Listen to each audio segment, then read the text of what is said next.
pretty much sold out in here, so that's a good sign, right? Obviously, the announcement came, and it was the enthusiasm of the city to get AHL hockey back in the arena, and we were walking around. These two men have been there before because Mathieu was one-time captain of the Hamilton, there you go, Hamilton Bulldogs in the AHL. And of course, Coach Jay McKee was the head coach here during the Ontario Hockey League, winning a championship, and so he knows what it's like. He talked about having 12,000 people in the arena at one time for the game. So we're excited, obviously. This is just the very beginning of it. As a team begins to form, we see more players come in, training camp happens, the excitement level goes up to another notch. So I'll start with you, Mathieu. We talked about this, the jerseys, the sweaters being debuted today. We saw them. Obviously, continuity between the colors of the New York Islanders, the colors of the Hamilton Hammers. It means something to have that relationship between the two, because the NHL is going to do great because there's a good foundation here in the American League. Yeah, absolutely. I mean, I think you look at a lot of good teams around the league, like the team I came from before Tampa, they won a Calder Cup in Norfolk, and a lot of that core group in Norfolk ended up being the core group of when we won cups in Tampa. I believe in developing in a winning environment. Obviously, there's a lot of factors that affect the AHL because you have your own injuries. The NHL injuries can affect you, and the reality of it is when there's an injury in the NHL, we're calling up a guy. We're not calling up the 12 forward or the 6D with a backup goalie. Usually we're calling up the best player. But every team is going through the same risk of injury. But we just had our development camp. Jay was in New York with us. He got to spend time with Pete DeBoer, who's arguably one of the top 5 coaches in the NHL, if not top 3. So to have that continuity, that when players come up, they know what to expect. And I think Jay himself said it, like he's done a great job, but we can all learn from a guy like Pete. I learned from a guy like Pete, and I'm not a coach, so I think it's great. And as far as the color scheme, to be honest with you, there's a lot of logistics involved in that, because you call up a player on the road, at least he just comes with his equipment. You don't have to have the equipment staff carry loads of equipment for in case you call up a guy. So there's a lot of logistics behind it too. And you want the players to identify to your team. So have the same card. I think there's only 2 teams in the AHL now that don't match their NHL team. It's because they've been in the league for 75 years. I think it's the Rochester Americans and the Hershey Bears. That's it. So that's where we are. Jay, if you could talk about, Mathieu mentioned development camp. You played over 800 games in the National Hockey League. You were a first-round draft pick at one time. You went to the Stanley Cup Finals. So professional hockey's in your blood. But you went to your development camp now as the head coach of the American Hockey League, spending time with Pete DeBoer. I was wondering if you could talk about that experience. Yeah, no, the development camp was fantastic. Not only getting to know and talk to Pete and learn about why he believes in the systems that he believes in, but really meeting all the players, the young prospects, and quite a bit of new staff as well. So to go there and interact with everybody was great. To start to build connections and relationships was great. But with Pete specifically, obviously being the coach of the team here, you want things to be seamless when players are called up from the AHL to the NHL. You don't want necessarily, if you bring a forward up, you don't want to have to reteach what the neutral zone structure is or what they're doing off zone face-off losses, things like that. So I sat in with Pete and probably a good hour and a half went over kind of their preparation video for the Islanders this year. And fortunately, a lot of the main stuff was pretty similar, but with I'm just grateful for the opportunity to meet with a guy like Pete and go through that. As much as some of the guts of our systems and what we do were similar, there was a few things, 4 or 5 things, small tweaks within that structure that make a lot of sense, and it's not something that myself or most coaches would pick up on without the experience and situations and scenarios that Pete's went through over his time. And like Mathieu said, he is an exceptional coach. Top 3, he says. I say top 2. No, he's great. So so for me as a coach, heading on to pro, to have someone like Pete to lean on and his staff. Bob Bootner I played with in Buffalo many years ago, to have that connection. One of their video coaches up there was my video coach back in Buffalo. There's a connection there. So Pascal Dupuis, who we brought on for player development, is a former teammate. So it's good to have those familiar faces, get everyone together, go through an exceptional development camp where the players work their tails off. And again, for them, it's building bonds and relationships as well, not just with each other, but with staff. So I'm grateful for this opportunity, looking very forward to it. Obviously, coming back to Hamilton, where I spent a couple of years and built that core memory of winning a championship, and then being just up the road in Brantford for the past few years, still in this area. So I'm excited to be back and put out a product of hockey that the fans were excited to watch when we were here previously. Looking very forward to that. We walked into the arena and we mentioned how much different it looked, and I was maybe able to start with Jay. You coached here, so you were behind the bench, but at the same time, we walked around and saw what was looking to be a very different arena. They've put so much money, and the structure's different. It's really beautiful when you look inside, and I think our players will walk in and be thrilled to play there. Yeah, Matthew and I were talking earlier. Every arena you go in as a player has a different feel to it, and walking into that arena today after spending some years in it a few years back, it's a completely different arena.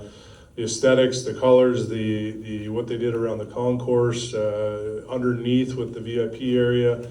The dressing room is going to be kind of redone for the players, thanks to Mathieu going through it and making it a little bit bigger and more efficient with where the weight room is and a lounge and whatnot. So it truly, the makeover they've done has been exceptional. It's exciting to see, and most of my time is spent behind the bench, so I don't get to use all those amenities, but for the people that do, it's an incredible facelift for sure. We even joked, first time in November I came to visit the arena, and they toured me through the room. We're gonna do some changes here. I said, hey, these are the same stalls I was in 2009. This is the same bathroom, same urinal. I think we need to, and they've done a phenomenal job upgrading the whole arena. The room we walked through today, they're working on the dressing room. It's going to be a great setup, plus the practice facility that we're building at Harry Howell, I think it's called. Yeah, so it's going to be a great setup. So, for those of you who don't know, Mathieu won a Calder Cup in the American Hockey League in 2004 with Milwaukee.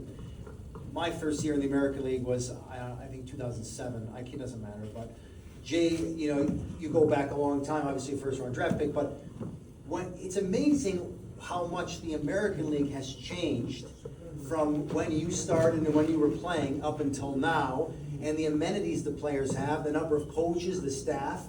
It's really moved significantly forward in terms of giving the players as much as they can to progress. For sure. I mean, when I started, my first year was 2000. I was in Syracuse, not too far.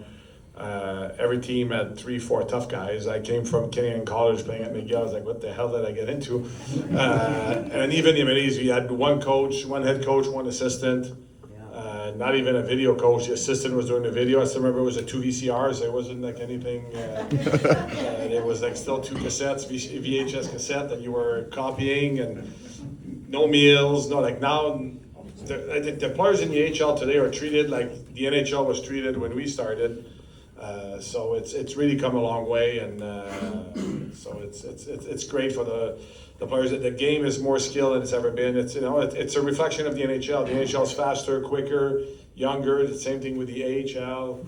Yeah, you still have the rough stuff, but it's more focused on hockey. And I remember when I started, some markets, like, rarely did you go in a game without finishing with 4 or 5 fights. And I think the game has evolved from that. Doesn't mean that people don't enjoy the occasional fight here and there, but it's still like I think there's still a place for it, but it's about developing the young guys. You see the skill in the NHL right now. It's the fourth line guys have as much skill as top 2 line guys when we started almost. I mean, outside of a few, but it's so the AHL is following that, and we have to keep pace with that. And next year, what will be exciting for us this upcoming season is the team over the years, because they were competing. The playoffs, they traded away a lot of first round picks. And now next year we have we've just replenished the prospect pool. So I wouldn't be surprised to see 3, 4, if not 5 first round picks on our team next year. Hopefully they make it harder on us at camp to keep them in New York, or, like I've seen guys that, someone earlier asked us, what do we expect? Some guys might spend a year or two in the AHL, some might spend a week, some might spend 2 months. Their play will tell us when they're ready to be in the NHL. I mean, I think almost 90% of the players in the NHL have played in the AHL. They don't need to play over 600 games like I did. I guess I was a late bloomer. But, Nikita Kucherov spent 2-3 months in the AHL. Andrei Vasilevsky played in the AHL. So, it's a great place. There's no better league in the world. People can talk about the KHL, the Swiss league. There's no better league in the world to develop players. I think the AHL is the second best league in the world. Is there more skill in the KHL? Maybe, because there's older guys and all that, but if you want, like I have friends that are coaching in the KHL, and they all tell me if I want a player to play in the NHL, I want him to play in the AHL before, so it's a great league. I wonder if you could talk, Jay, about the fact that you were in the Ontario Hockey League, Junior Hockey League, coaching kids probably as young as 16 years old. Yeah, we'd have max three typically, and then up to 20 years old. So I think the age is typically 18 or 19 on average. And now you'll go into the American Hockey League, and I don't know how old Mathieu Highmore is. I think he just turned 30. So you have players who are going to be significantly older with a lot more experience. What do you think that change is going to be like? Or do you coach the same no matter what? No, I think you have to be the same person and coach you are. There's going to be different scenarios that I'll go through. In the OHL, you have some players that are 16 up to 20. Here it's 20, 19, 20 on up to whatever age really.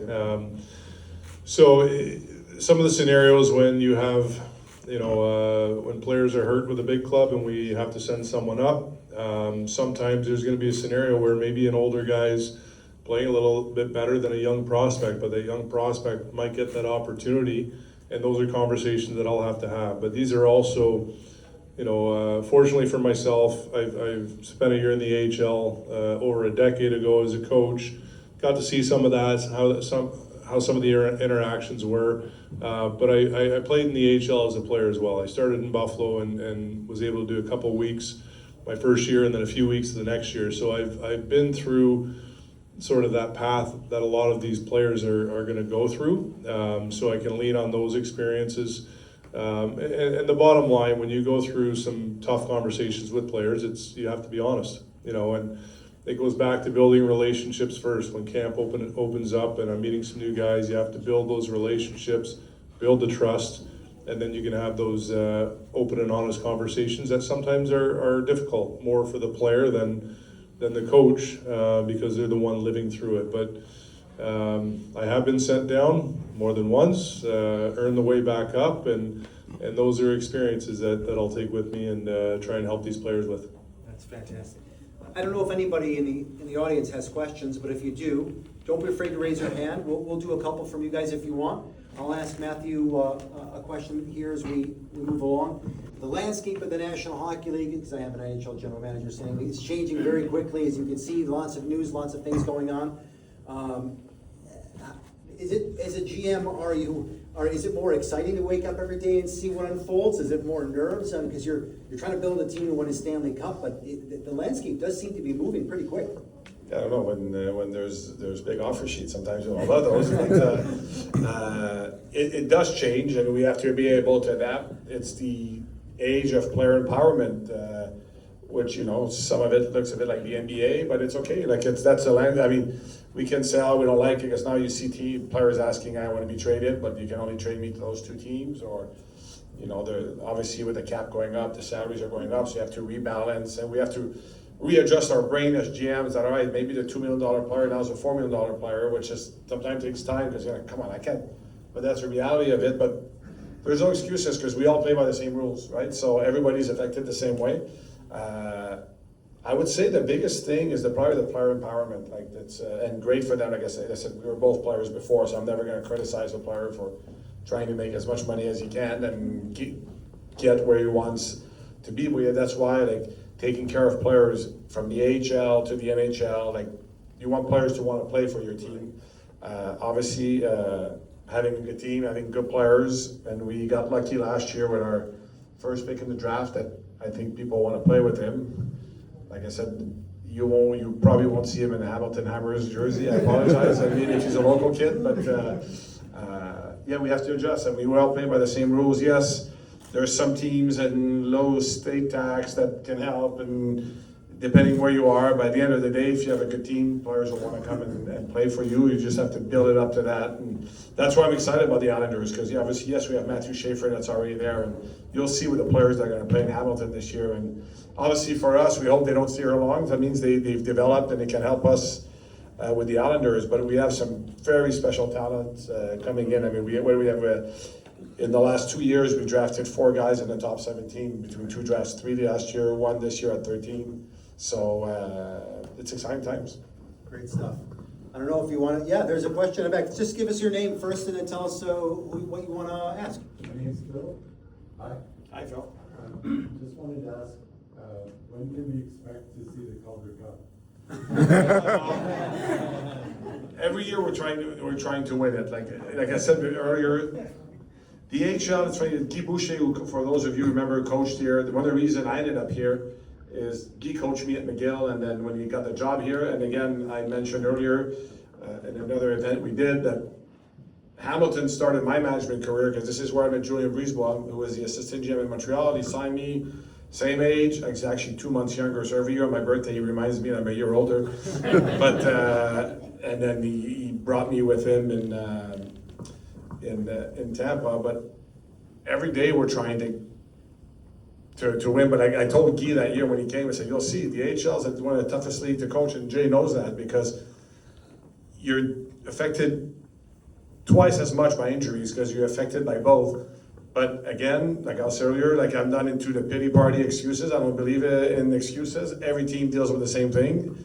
Whether it's the NHL, the AHL, the NFL, MLB, there's an element of luck involved. Let's not kid ourselves, because injuries at the right time, or no injuries, but it's the relentless pursuit of excellence we want for the organization. So every year, like, we've signed some strong veteran players.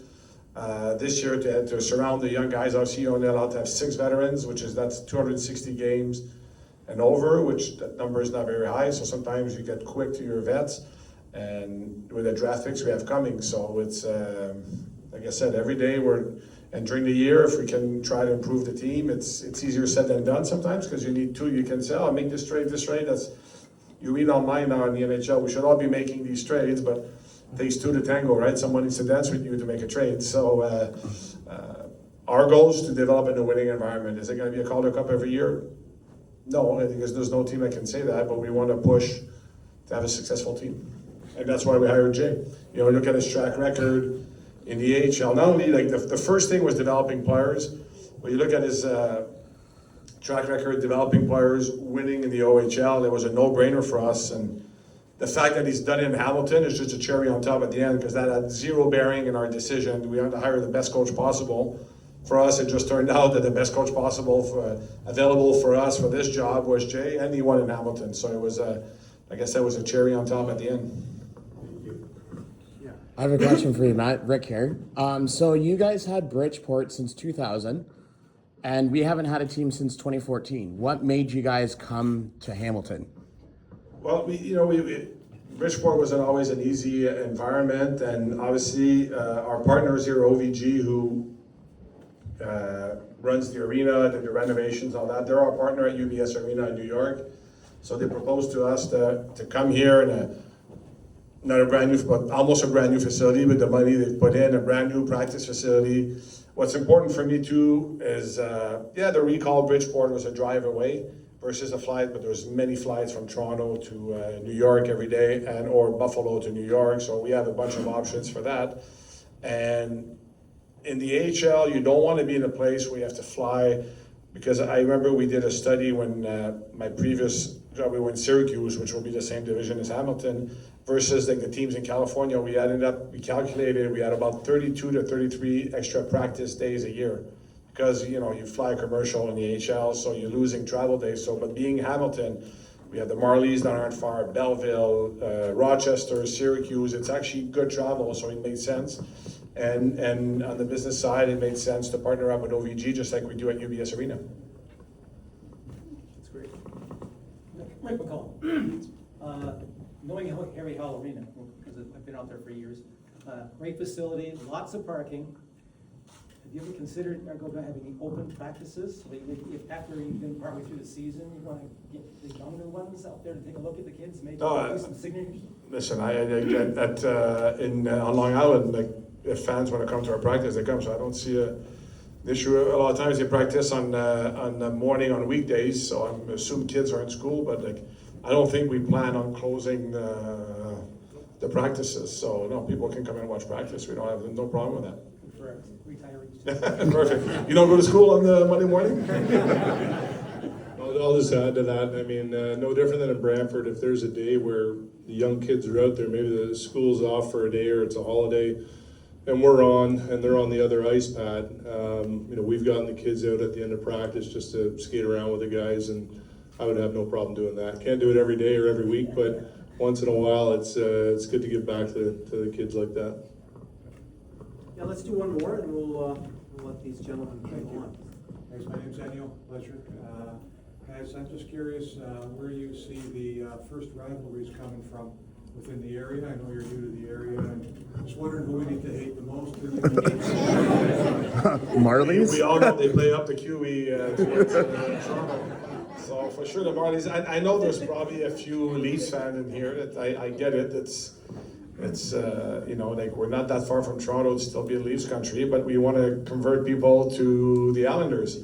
We're not far in New York. We have the most exciting prospect in years in the NHL that's from Stony Creek. So hopefully you will convert you. But I think obviously naturally Toronto Belleville will be good rivals.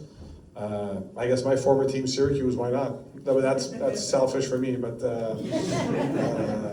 which by the way I have great. There's no animosity between me and them. It's just friendly wagers. But yeah, I think obviously Toronto is the logical one. Who doesn't like beating the Leafs or the Marlies, right? All right, I'll just wrap it up.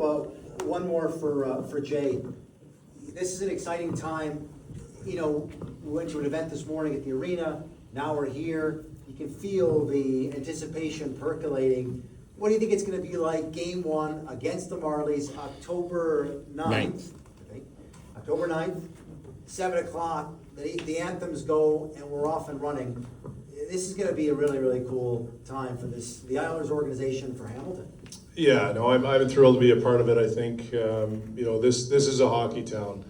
I saw it when I coached here a few years back. We had 12 or 13,000 for the championship game. The people know their hockey; they're into it. You can feel the passion in the arena. And that game one against Toronto will be a fun one. I'm sure some Marley fans will come up. We'll have our own. It'll be a rowdy night, and obviously for the fans that are going for the first time to the Renault building, it's going to be quite an eye-opener with everything they did there. So I'm already looking forward to it. I know our players are focused on main camp right now, but when we get to that point, I think the fans here, they can expect the kind of hockey that if they went to the OHL games the year we won there, very similar style where it's fast-paced, physical, obviously responsible without the puck, hard-working, but creative with the puck. So we had a lot of fun. I had a lot of fun last time here, and now with the new arena, new facilities, it feels like everything's just on steroids. So I'm super excited to get going, and I'm sure when the players are here, they're going to be fired up as well. I was told to mention two things by Stephen. Is he in the room here? Is he in the room? Okay, so let's try to do it by memory. If you don't have your deposits for your season tickets, I think you got to do it by Friday. Okay, so keep that in mind. And then I forgot the other one. It was something about the 14th of July. We'll figure it out. But go to HamiltonHammers.com. All the information. You can do your jersey pre-sale, by the way, if you want to buy a sweater. You can do that. HamiltonHammers.com. And you can also get your deposits in by going to the website. Okay. So Schedule. the schedule? No, is that what it was? It may have been. Rick has all the information. So. 14 is seat picking day. This is unbelievable. Okay, so he wasn't wrong. You guys know. You don't need to do that. All right, so thank you all for coming. This has been phenomenal. To Matthew, to Jay, we're looking forward to an incredible season, both for the Islanders and for the Hammers. We think this is gonna be the start of something fantastic, and like we said earlier, hopefully we're talking about not only a Stanley Cup for the Islanders, but a Calder Cup for Hamilton. Thank you guys so much. Thank you, everyone.